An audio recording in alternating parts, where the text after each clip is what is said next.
Oh no! Why is this black man here? The flight attendant didn't speak softly. Every passenger on the boarding bridge heard her. Did you just finish sweeping? There's nothing left to sweep. The man in the charcoal suit didn't flinch. He handed over his boarding pass. Seat 2A, first class. Ma'am, I have a ticket. I don't care. You stole it. Her eyes scanned him from head to toe as if she were guarding against a plague. The man said nothing. She called 911, had him handcuffed. She thought she had won. But when he opened the briefcase containing the boarding pass, she recoiled. No, that can't be true. 3 golden letters, FBI. What happened next didn't just end her shift. It ended her career. What did she lose then? She never expected it. The alarm went off at 4:45 a.m. Preston Walker's hand found the phone before his eyes opened.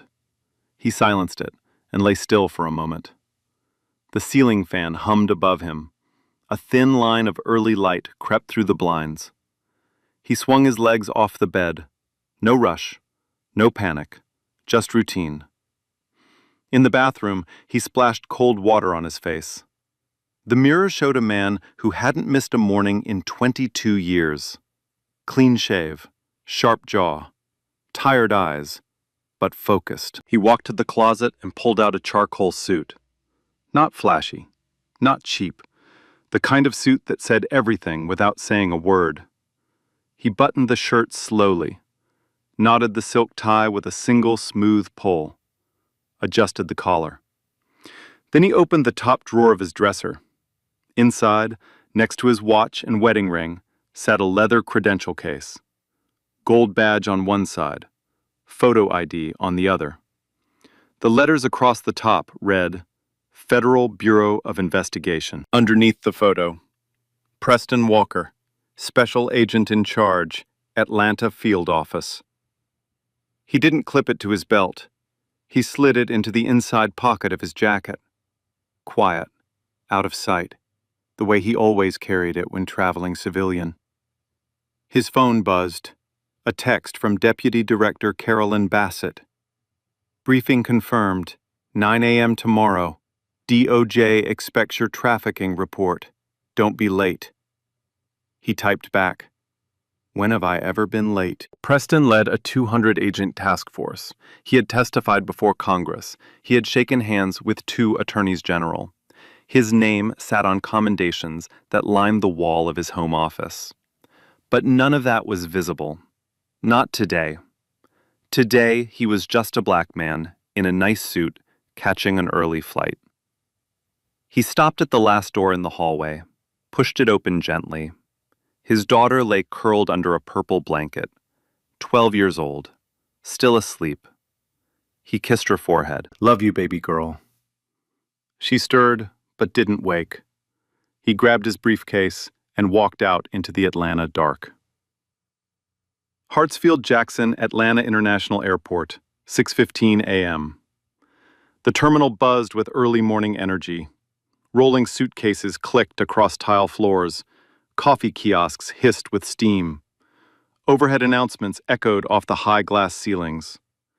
Preston moved through TSA pre-check without a word. Shoes on, belt on, briefcase through the scanner. Done in 2 minutes. He found a seat at gate B12 and opened the classified briefing folder. Red block letters across the cover. Confidential, DOJ. A white businessman sat down next to him, loosened tie, coffee in hand. DC bound? Preston looked up. Yeah, early one. Tell me about it. 3rd time this month. The man shook his head and smiled. Safe travels, brother. You too. Normal. Easy. The way it's supposed to be. The gate screen read, SkyPoint Airlines Flight 1482, Atlanta to Washington Dulles. Boarding, 6:40 a.m. 20 feet away, behind the gate counter, Brenda Collins adjusted her scarf in a compact mirror. 54 years old, 22 years with SkyPoint Airlines. Senior flight attendant. Lead crew on today's flight. She wore her seniority like armor. A younger crew member stood beside her, organizing boarding passes. Full flight today, the young woman said. Brenda didn't look up. It's always full. Her eyes drifted across the gate area.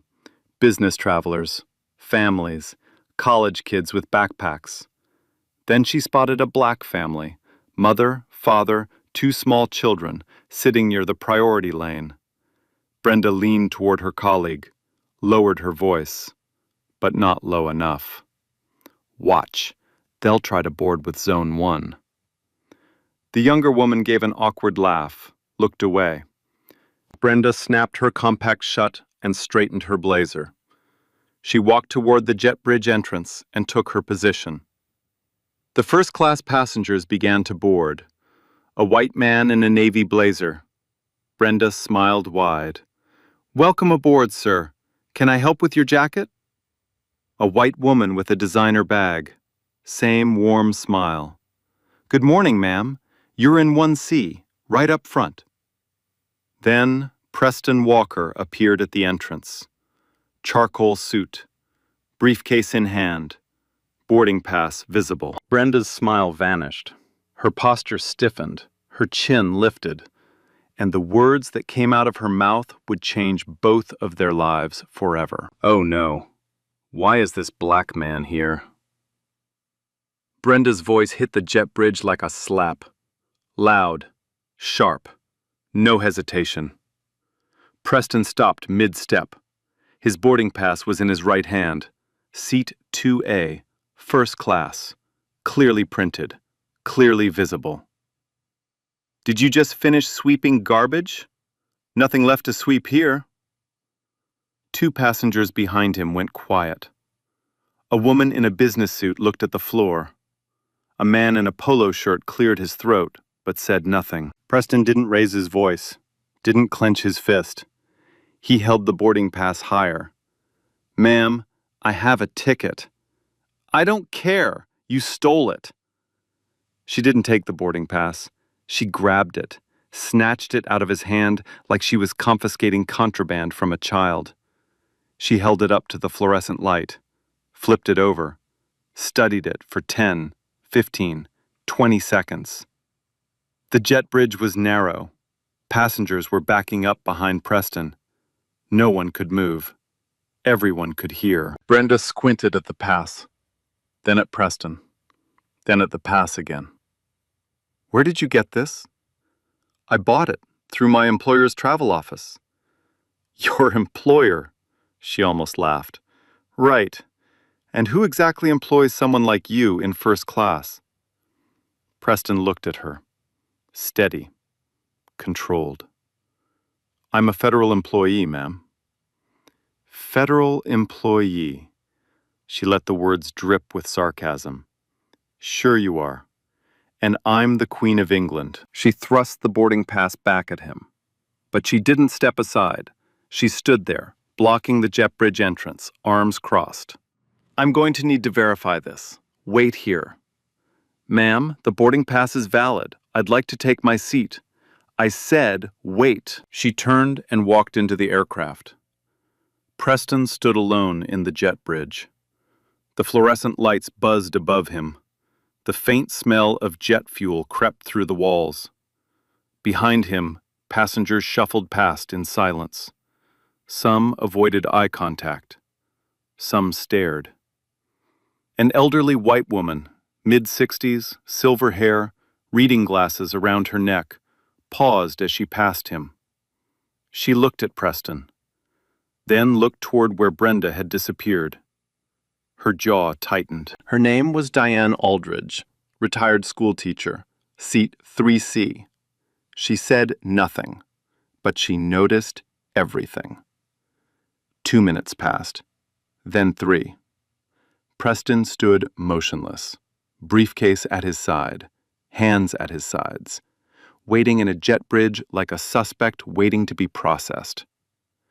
Finally, Brenda reappeared. She didn't apologize, didn't explain.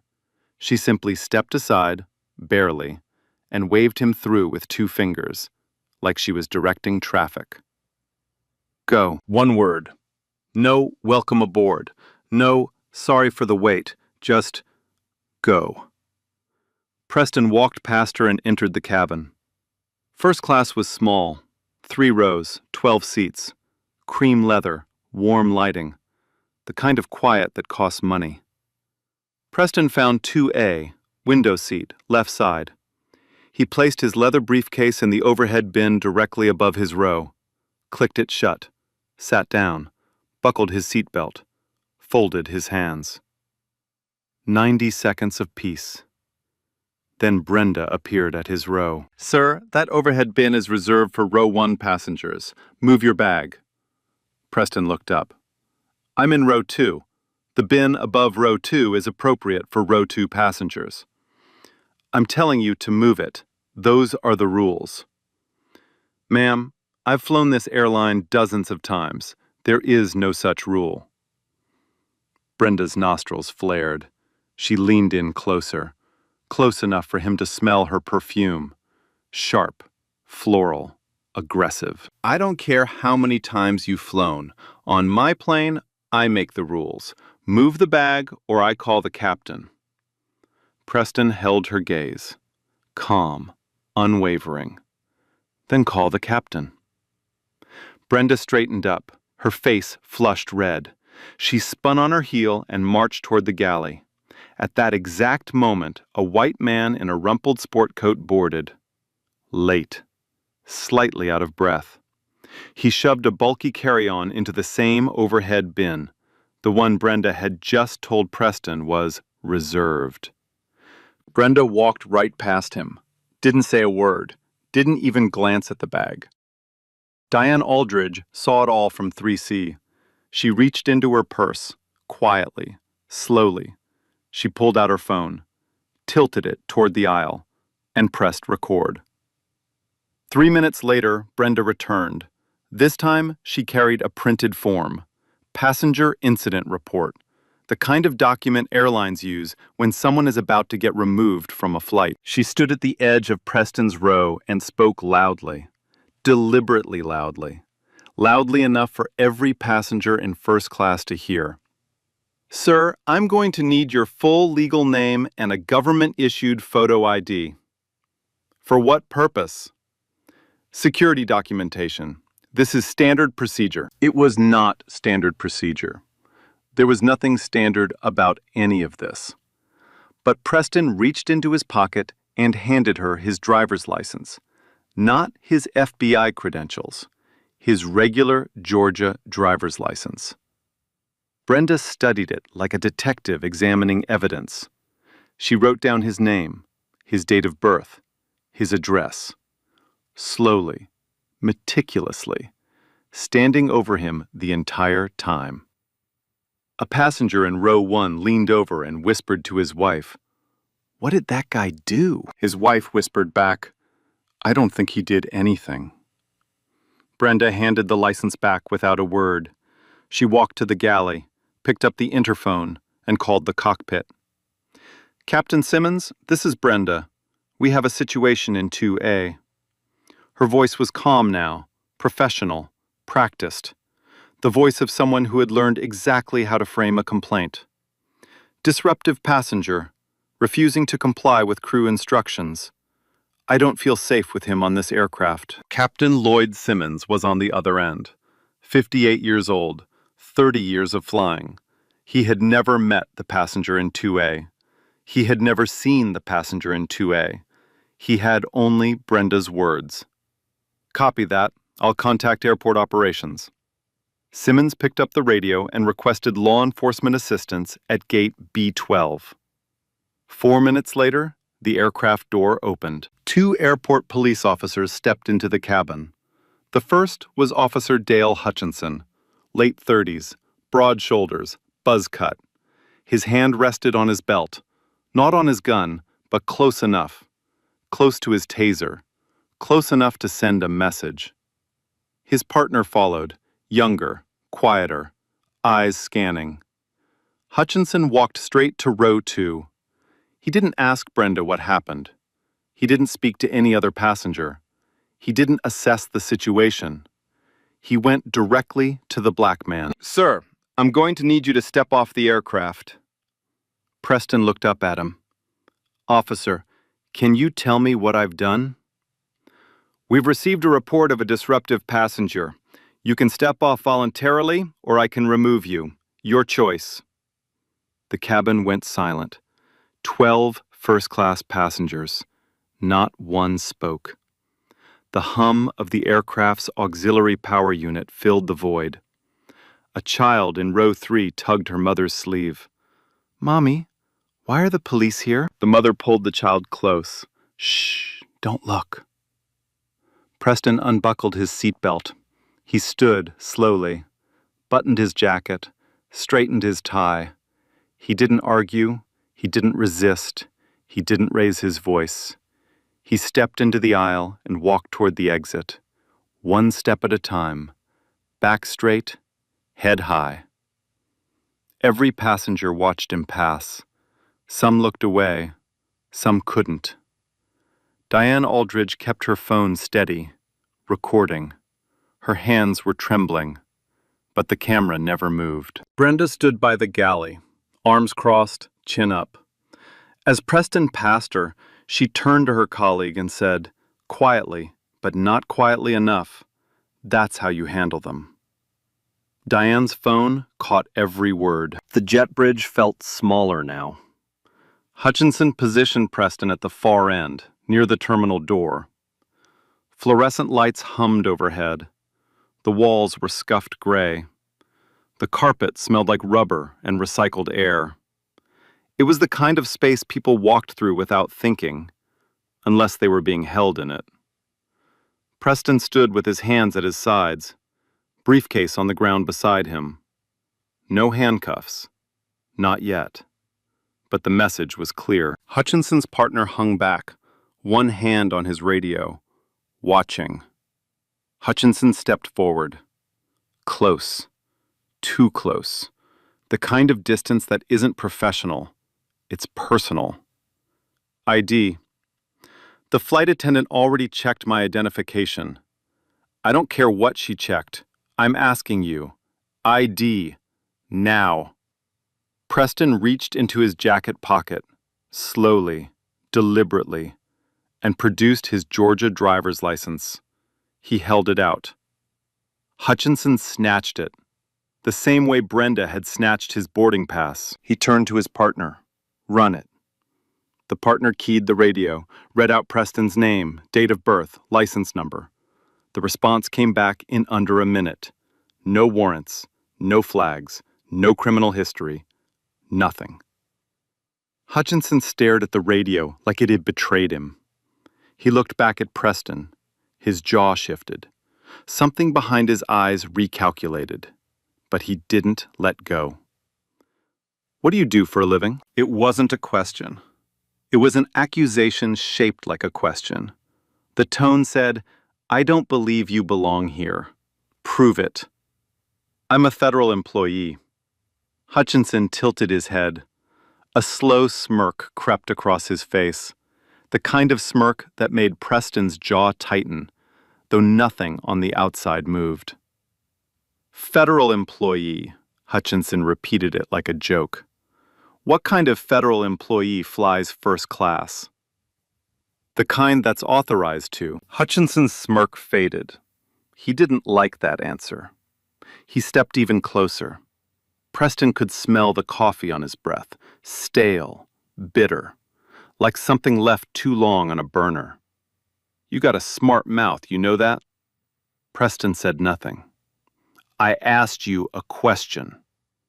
"And I answered it, officer." Silence. 3 seconds. 5. The fluorescent light above them flickered once.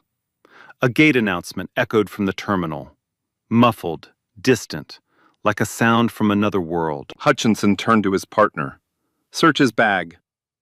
Preston's voice was calm, measured, the voice of a man who had spent 22 years in law enforcement and knew exactly where the line was. "On what grounds?" A crew member reported suspicious behavior. That gives me reasonable suspicion. A crew member's personal discomfort is not reasonable suspicion under the Fourth Amendment, officer. Hutchinson's face went tight. His neck flushed red. A vein pulsed at his temple. Nobody talked to him like this. Not here, not in his jet bridge. Are you a lawyer now? No, I'm a citizen who knows his rights. Yeah? Well, right now, you're a citizen standing in my jet bridge with a crew member who says you're a problem. So you can let me check your bag, or I can detain you for refusing to cooperate with a security investigation. Your call. The threat hung in the air. Preston breathed in, held it, breathed out. He could have stopped him. Legally, he had every right to refuse. But he had also spent 22 years watching what happens when black men assert their rights in confined spaces with armed officers. He had trained agents on de-escalation. He had lectured at Quantico about use of force. Now he was on the other side of it. He unclenched his fingers, one by one, and let it happen. Hutchinson bent down and grabbed the briefcase. He unzipped it roughly and spread it open on the jet bridge floor like he was unpacking a crime scene. Inside, a classified briefing folder marked Confidential, DOJ. A bureau-issued laptop, a leather credential case, closed, tucked into the side pocket. Hutchinson picked up the briefing folder, flipped it open, leafed through the pages carelessly. He wasn't reading. He was performing. Each page turned was a small act of dominance, a slow, deliberate show of power. He didn't understand a word of what he was looking at. Threat assessments, trafficking networks, federal grand jury timelines, classified material that required security clearance he would never in his career possess. He tossed the folder back into the briefcase, carelessly, one page bent at the corner. Then his hand moved toward the credential case. Preston's heart rate, for the first time, ticked upward. Not from fear, from calculation. If Hutchinson opened that case, this would end right now. The badge would change everything in an instant. But Hutchinson didn't open it. He picked it up, felt its weight, turned it over once, and set it back down. He didn't care what it was. He had already decided who Preston was. A leather case wasn't going to change his mind. He zipped the briefcase shut, stood up, brushed off his hands like he had just taken out the trash. All right, you're clear. You can go. He held the briefcase out, not handing it, dangling it, 2 fingers on the handle, making Preston reach for it. Preston took it, said nothing. Hutchinson leaned in one last time, voice low, almost a whisper, close enough that only Preston could hear. Next time, cooperate. It'll go easier for you. I promise. The word promise sat in the air like smoke.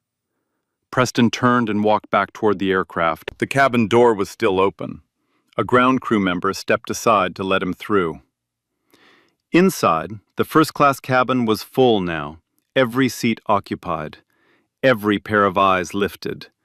12 passengers, 24 eyes, all watching a black man walk back to his seat after being escorted off by police. The silence was deafening. Not the peaceful kind, the kind that presses against your chest, the kind that makes you aware of your own breathing. Preston walked down the aisle, seat 2A. 5 steps. It felt like 50. He sat down, buckled his seatbelt, placed the briefcase under the seat in front of him, folded his hands, looked straight ahead. Nobody spoke. Then Brenda's voice came over the PA system. Bright, cheerful, poisonous. Ladies and gentlemen, we sincerely apologize for the delay this morning. We had a small security matter that has been resolved. Thank you so much for your patience. We'll have you in the air shortly. Security matter. She made eye contact with Preston as she said it, held it for 2 full seconds. Then she smiled, slow, deliberate, the kind of smile that doesn't say, "I'm happy."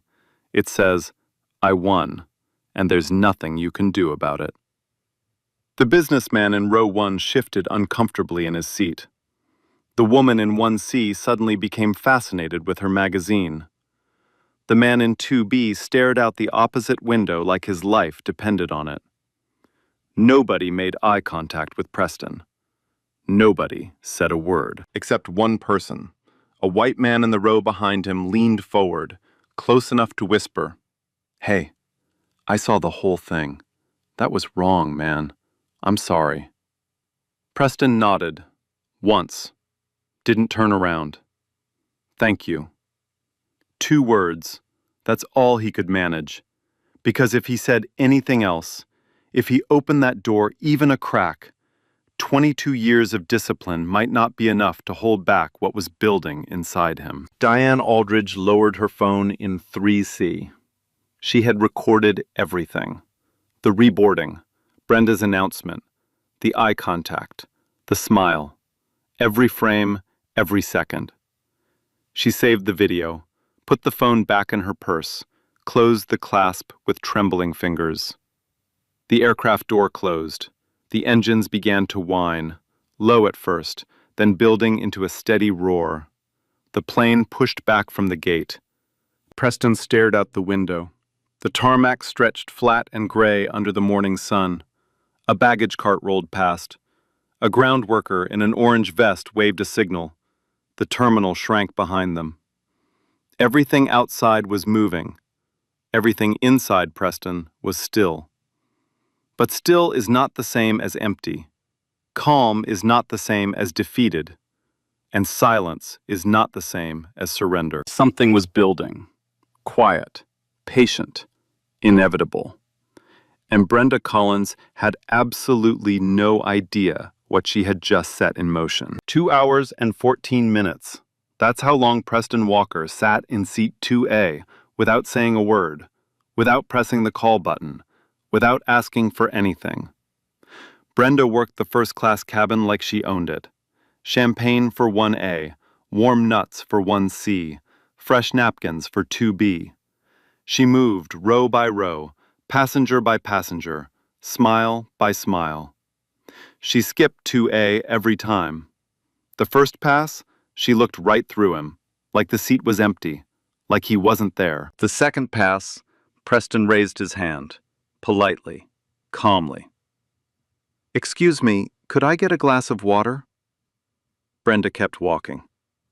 He waited 10 minutes, raised his hand again. "Ma'am, just water, please." She stopped, turned slowly, looked at him the way you'd look at a fly buzzing near your plate. "I'll get to you when I get to you." 5 minutes later, she returned. A plastic cup, not a glass, a plastic cup, filled halfway with lukewarm water. She set it on his tray without a napkin, didn't make eye contact. The cup hit the tray hard enough to splash. She walked away.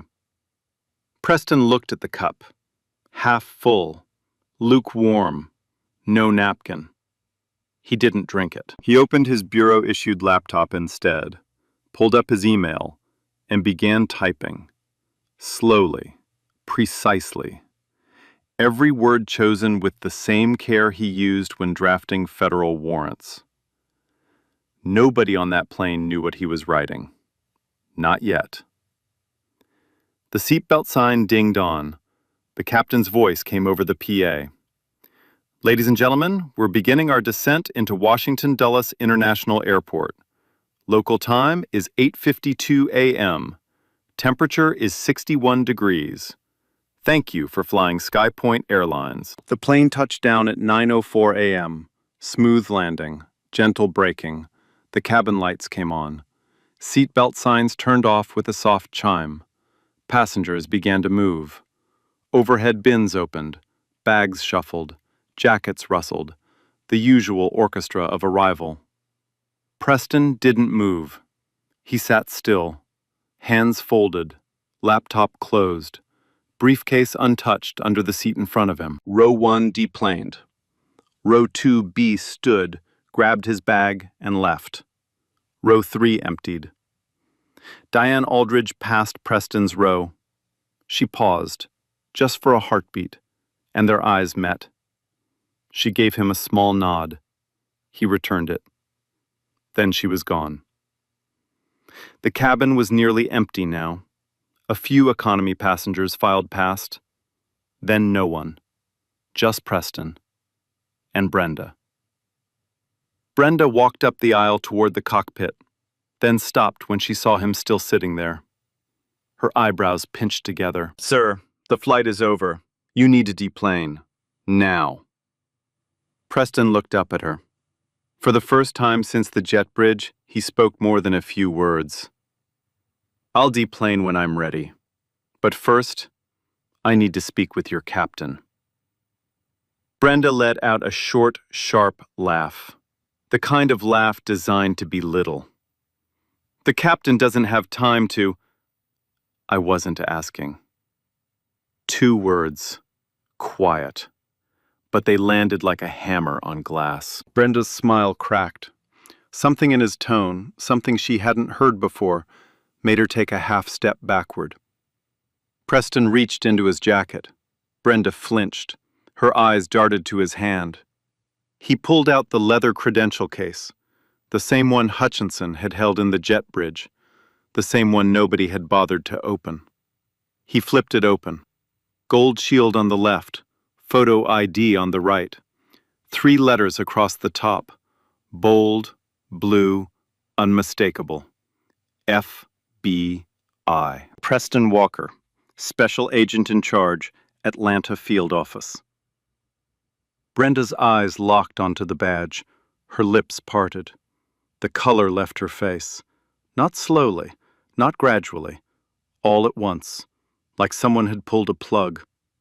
Her knees softened. She grabbed the headrest of 2B to steady herself. "No, that's not—" "My name is Special Agent in Charge, Preston Walker." His voice was level, almost gentle, which made it worse.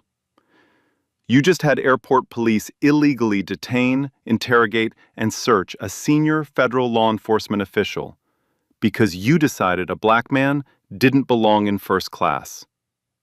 He paused. Let the silence do its work. Brenda's hands were shaking. Her mouth moved, but nothing came out. She tried twice, 3 times. I was following procedure." "There is no procedure for what you did, Ms. Collins." Her chin dropped. Her eyes went glassy.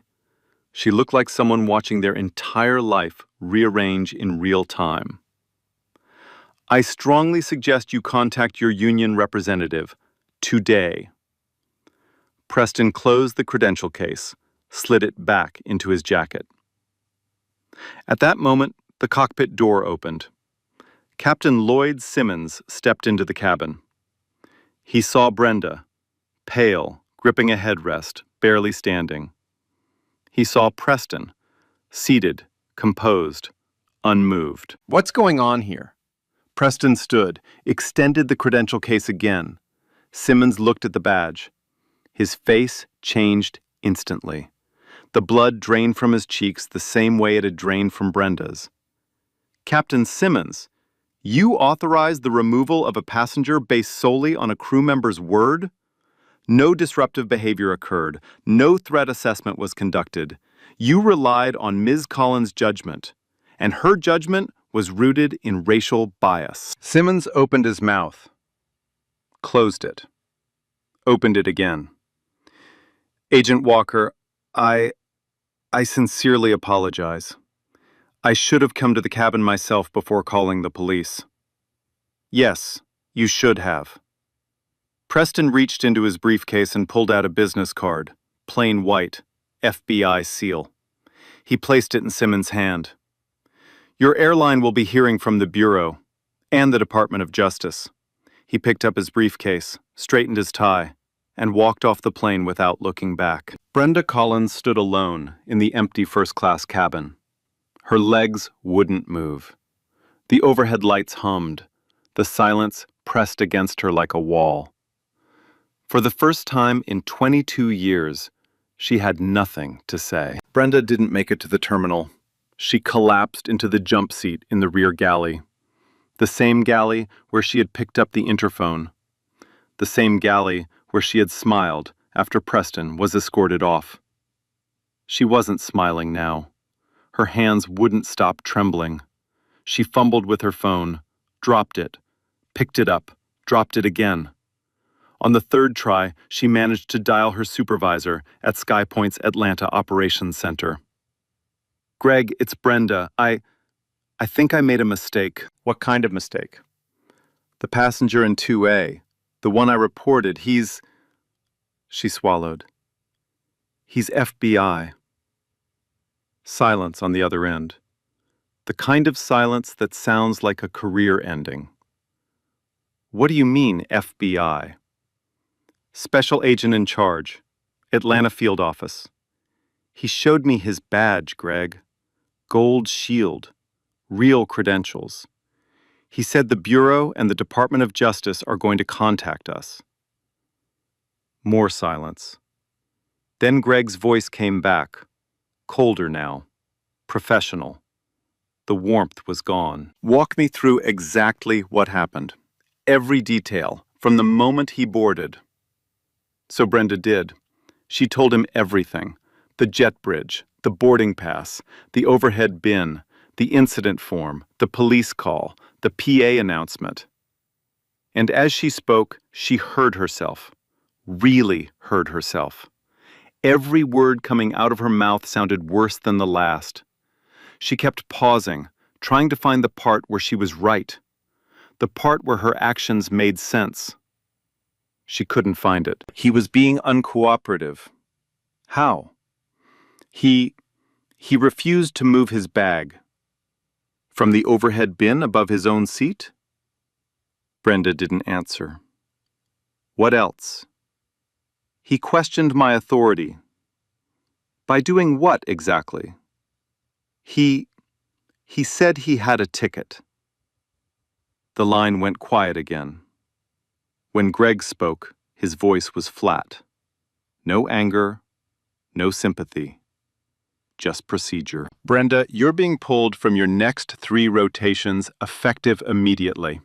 Do not speak to any media. Do not post anything on social media. Do not contact the passenger. An internal review team will reach out within 24 hours. The line went dead. Brenda sat in the jump seat. The galley lights buzzed. The empty cabin stretched out in front of her. 12 first-class seats, all vacant now. The plastic cup, the one she'd slammed on Preston's tray, still sat there, half full, lukewarm. She stared at it until her eyes blurred. 45 minutes later, and 600 miles away, Officer Dale Hutchinson was finishing his shift report at the Dulles Airport Police Station. Routine paperwork. Incident at Gate B12. Passenger removed. Situation resolved. He signed the bottom of the form, slid it into the tray, poured himself a coffee. His desk phone rang. "Hutchinson, Commander Rawlings wants you in his office. Now." The walk from his desk to Commander Rawlings' door was 30 feet. It felt like a mile. Rawlings was standing behind his desk. Not sitting. Standing, arms folded. On his desk sat a printed email, forwarded from the FBI's Washington field office. "Close the door." Hutchinson closed it. "Do you know who you pulled off that plane this morning?"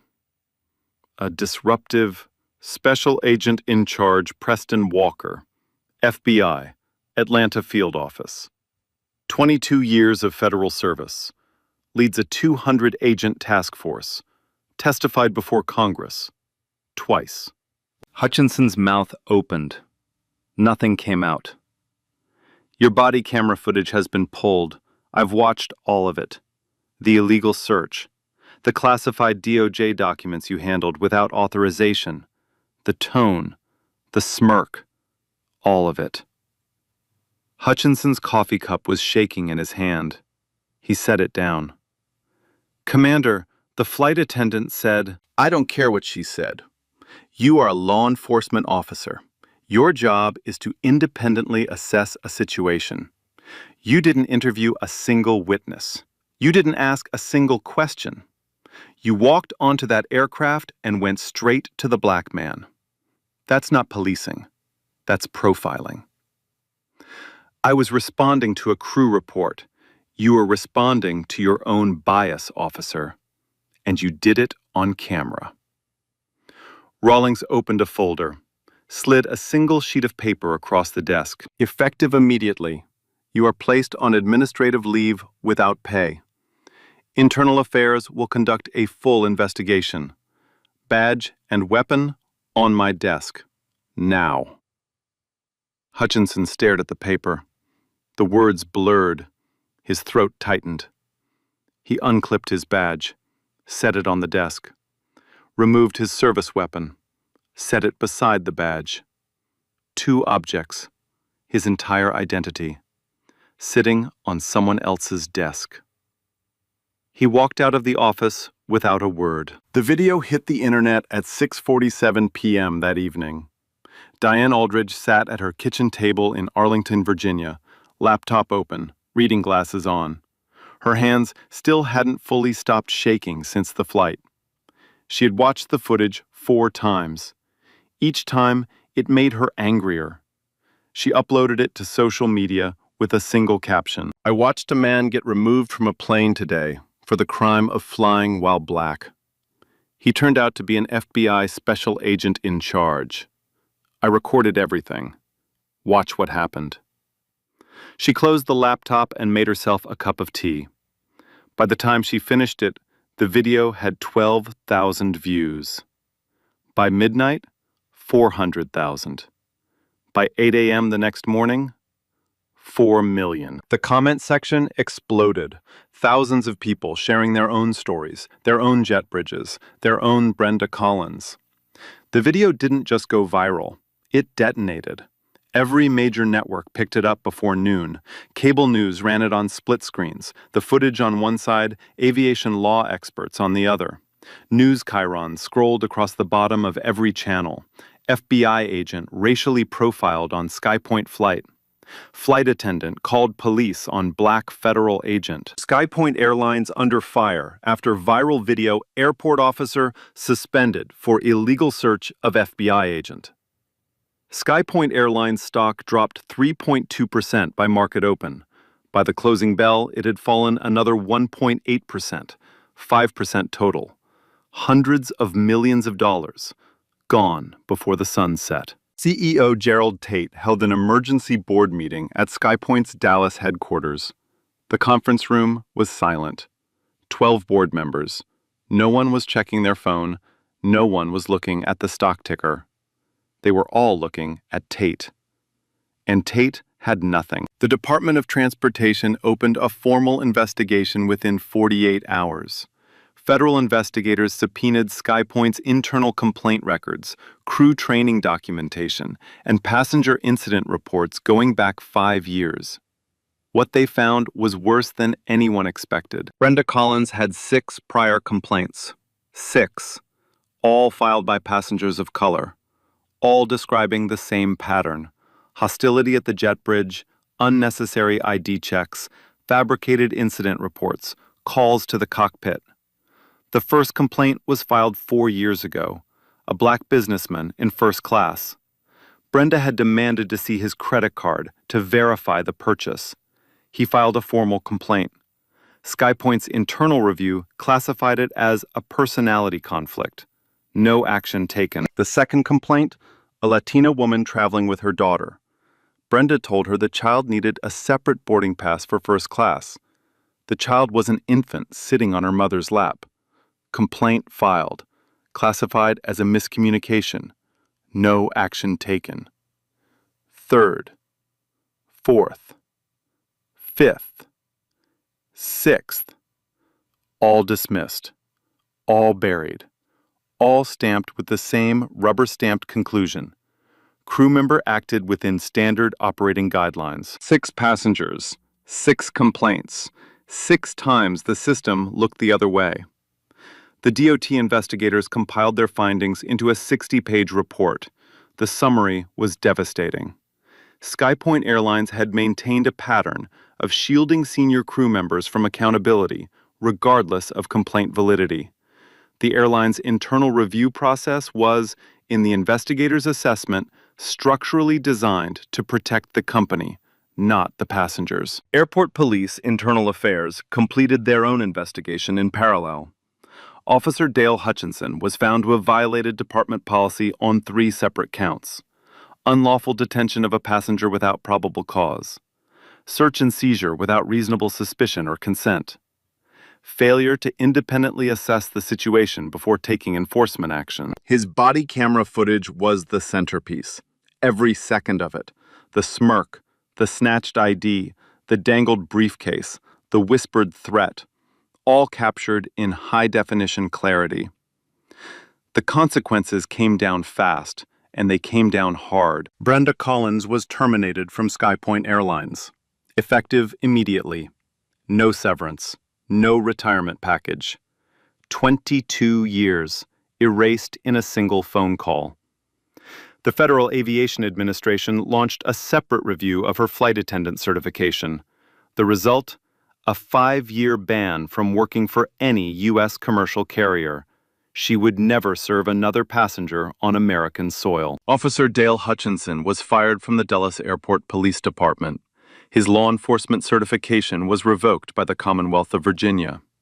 The FBI's Civil Rights Division opened a federal investigation into potential civil rights violations under color of law. If convicted, he faced up to 10 years in federal prison. SkyPoint Airlines was fined $1.2 million by the Department of Transportation. The airline was ordered to implement mandatory racial bias training for every crew member, gate agent, and ground operations employee, company-wide. Quarterly compliance audits, independent oversight, all at the airline's expense. CEO Gerald Tate held a press conference. He stood at a podium with the SkyPoint logo behind him. His hands gripped the edges of the lectern. His tie was slightly crooked. He looked like a man who hadn't slept in 3 days. On behalf of SkyPoint Airlines, I want to offer my deepest and most sincere apology to Special Agent in Charge Preston Walker. What happened on Flight 1482 was inexcusable. It does not reflect our values. It does not reflect our standards. And I take full personal responsibility for the systemic failures that allowed it to happen. He paused, swallowed. We failed, and we will do better. The cameras flashed. The reporters shouted questions. Tate stepped away from the podium without answering a single one. Captain Lloyd Simmons received a formal reprimand from SkyPoint's chief pilot. It would sit in his personnel file permanently. He was not terminated, but he didn't fight the reprimand. Instead, he voluntarily enrolled in an external bias training program. 6 months later, he became one of the airline's internal advocates for procedural reform, pushing for a policy requiring captains to personally assess any crew complaint before calling law enforcement. He never said so publicly, but people close to him said the look on Preston Walker's face, the calm, the control, the quiet devastation behind those eyes, stayed with him long after the cameras moved on. 3 days after the press conference, Preston Walker stood at a podium of his own. Deputy Director Carolyn Bassett stood behind him. He didn't raise his voice. He didn't perform outrage. He simply spoke. What happened to me on that flight happens to Black Americans every single day. On planes, in traffic stops, in stores, in their own neighborhoods. The only difference is that I carry a badge. Most people who experience this don't have a badge. They don't have a title. They don't have a credential case that makes someone's face turn white. And they shouldn't need one. Nobody should need an FBI badge to be treated with basic human dignity. He paused, looked directly into the cameras. I was lucky. I had proof of who I am, But my identity, my worth, should never depend on what's in my jacket.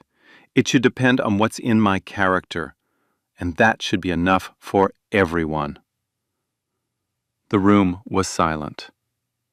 Then the applause began. Diane Aldridge watched it from her living room. She was crying before he finished the first sentence. 6 months later, Preston Walker stood in a conference room at FBI headquarters in Washington, D.C. 32 agents sat in front of him, new recruits, fresh out of Quantico, notebooks open, backs straight. He wasn't there to talk about trafficking networks. He wasn't there to talk about federal warrants or surveillance protocols. He was there to teach a course he had built himself: bias, authority, and accountability. The syllabus was 60 pages long. It drew from case studies, court rulings, Department of Justice investigations, and one case that wasn't in any textbook, his own.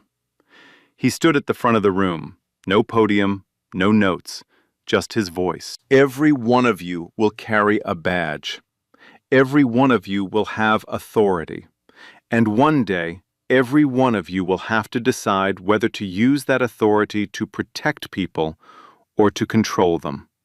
That decision will define your career, and it will define who you are." The room was silent. Not the uncomfortable silence of a plane cabin.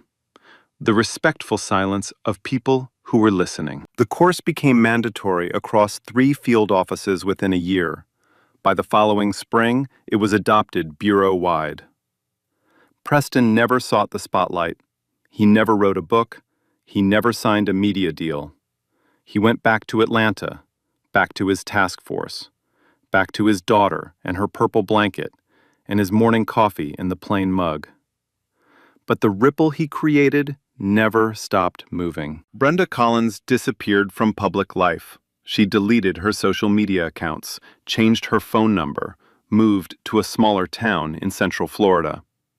A former colleague gave an interview to a local news outlet 8 months after the incident. The reporter asked a simple question: "Does Brenda feel she did anything wrong?" The colleague paused, then said, "She still thinks she was just doing her job." Some people lose everything and still learn nothing. Dale Hutchinson filed an appeal for his termination with the Virginia Department of Criminal Justice Services. The appeal was reviewed, deliberated, and denied unanimously. The panel cited his body camera footage as incontrovertible evidence of racial bias in the execution of his duties. He took a job with a private security firm in suburban Maryland. Night shifts, strip mall patrols. No badge, no gun, no authority. His name became a case study at 3 police academies in Virginia and Maryland. Instructors played his body camera footage frame by frame. The smirk, the snatched ID, the whispered promise. Every second became a lesson in what not to do. SkyPoint Airlines completed its DOT-mandated reforms ahead of schedule. Every crew member, every gate agent, every ground operations employee, 16,000 people trained in bias recognition and de-escalation over 9 months. Passenger complaints from people of color dropped 60% in the first year. The airline hired its first chief equity officer, a former civil rights attorney from the DOJ. Gerald Tate never fully recovered publicly. He kept his position as CEO, but the press conference footage followed him. Every earnings call, every shareholder meeting, every interview. The crooked tie, the trembling hands, the words, "We failed." Diane Aldridge received over 40,000 messages after the video went viral. Teachers, parents, students, strangers, all saying the same thing: "Thank you for pressing record." She responded to as many as she could. Her reply was always the same: "I didn't do anything brave. I just didn't look away." She was invited to speak at a national educators conference the following fall. She stood in front of 3,000 teachers and said one sentence that brought the room to its feet. We teach our children to stand up for what's right. The least we can do is show them what that looks like. If you were sitting in that cabin, in Diane's seat, would you have pressed record? Would you have said something? Or would you have looked away? Drop your answer in the comments. If this story hit you, if it made you feel something, hit that like button, share it with someone who needs to hear it, and subscribe, because every week we bring you stories where justice doesn't just get talked about, it gets served. And remember one thing before you go. Silence isn't neutral. Silence is a choice, and in moments like these, it's the wrong one. So yeah, justice was served. 8 years, batch gone, law passed, done, but honestly, that's not what stays with me.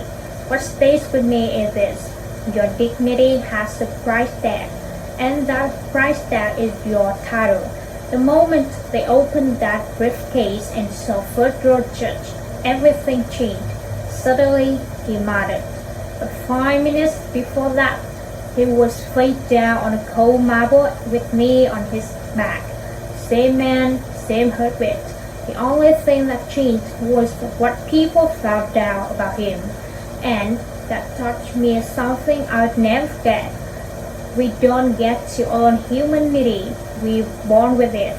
It's not a briefcase, it's not behind a title, it's not something you have to prove to a stranger who already decided who you are before you open your mouth. You don't need to be a judge matter. You don't need to be a Sandra, somebody who doesn't look away. You don't have to be loud. You don't have to be brave. You just have to not look away. Deep down, we all know which one we'd be. The question is, are we okay with that answer? Tell me what the story made you feel. Drop it below. Like this if it moved you. Subscribe if you are new. And share it because somebody out there is alone with the briefcase and they need to know they still matter. You don't need to be titled, deserve respect. You never did.